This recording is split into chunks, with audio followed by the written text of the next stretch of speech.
ఈరోజు ప్రణయ్ కేసు విషయంలో నల్లగొండలో వచ్చినటువంటి తీర్పు ఏదైతే ఉందో ఆ తీర్పు ఒక నేరస్తులకు ఒక కనువిప్పు అనేది కలగాలి, కనువిప్పు కావాలి.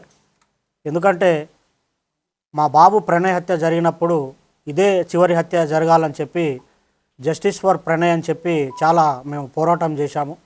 కానీ ఆ హత్య తర్వాత కూడా చాలా హత్యలు జరగటం అనేది జరిగింది.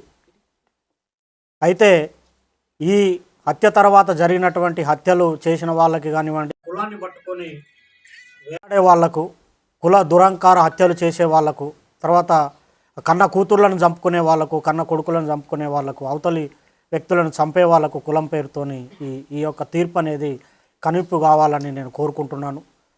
వాస్తవంగా ఈ ఇన్సిడెంట్ తర్వాత మీ అందరికీ తెలుసు, చాలా లాస్ అయిపోయాం మేము.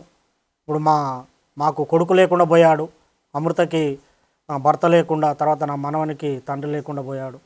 తర్వాత మారుతిరావు ఆయన అమృత ఫాదర్ ఆయన కూడా సూసైడ్ చేసుకున్నాడు. తర్వాత ఈ ఇందులో ఉన్నటువంటి 7 మందికి ఆ సుభాష్ శర్మకి ఉరిశిక్ష, తర్వాత మిగతా 7గురికి 6 మందికి జీవిత ఖైదు విధించడం అనేది జరిగింది. వారి కుటుంబాలు కూడా బాధపడుతూ ఉంటాయి. కాబట్టి ఎవరైతే ఈ సుపారీలు తీసుకొని హత్యలు చేసే వాళ్ళకి ఇది ఒక కనువిప్పు కావాలి. ఏదన్నా ఉంటే మాట్లాడుకోవటం కానివ్వండి, సమస్య పరిష్కారానికి సామరస్యంగా చేసుకోవాలి తప్ప మేనేజ్ చేయొచ్చులే, వాళ్ళకి అంతో ఇంతో డబ్బులు ఇవ్వచ్చులే, మేనేజ్ చేయొచ్చులే అని చెప్పి చంపడం అనేది కరెక్ట్ కాదు. ఈ కేసు విషయంలో మమ్మల్ని కూడా అనేక రకమైనటువంటి ప్రలోభాలు పెట్టినప్పటికి కూడా మేము ఎక్కడ లొంగకుండా న్యాయం జరగాలి, ఈ హత్యతోని మిగతా కుల హత్యలు ఆగిపోవాలని చెప్పి మేము పోరాటం అనేది చేయటం జరిగింది. 6.5 సంవత్సరాలు మేము ఎదురు చూసాము న్యాయం కోసం, మేము సాక్ష్యం చెప్పి. ఇందులో ముఖ్యమైనటువంటి పాత్ర పోషించినటువంటి అప్పటి డిఎస్పి శ్రీనివాస్ గారికి ప్రత్యేకమైన కృతజ్ఞతలు ఈ సందర్భంగా తెలియజేస్తూ ఉన్నాను. ఎందుకంటే సారు ఐఓగా చాలా గొప్పగా ఆ కేసును పకడ్బందీగా, చాలామంది మమ్మల్ని అన్నారు ఎందుకు కేసు లేట్ అవుతుంది, ఛార్జ్షీట్ లేట్ అవుతుంది, ఏదో జరుగుతుందని.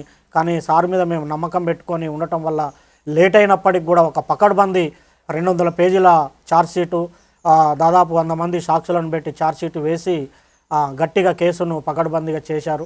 తర్వాత దానికి సహకరించినటువంటి ఎస్పీ రంగనాథ్ గారికి కూడా ఈ సందర్భంగా ప్రత్యేకమైన కృతజ్ఞతలు తెలియజేస్తూ ఉన్నాను. సార్ ఆధ్వర్యంలో మంచి టీము సుభాష్ శర్మను ఆ రోజు వెళ్ళి పట్టుకోవటము, తర్వాత నిందితులందరినీ పట్టుకోవటం విషయంలో కూడా సారు అనేకమైనటువంటి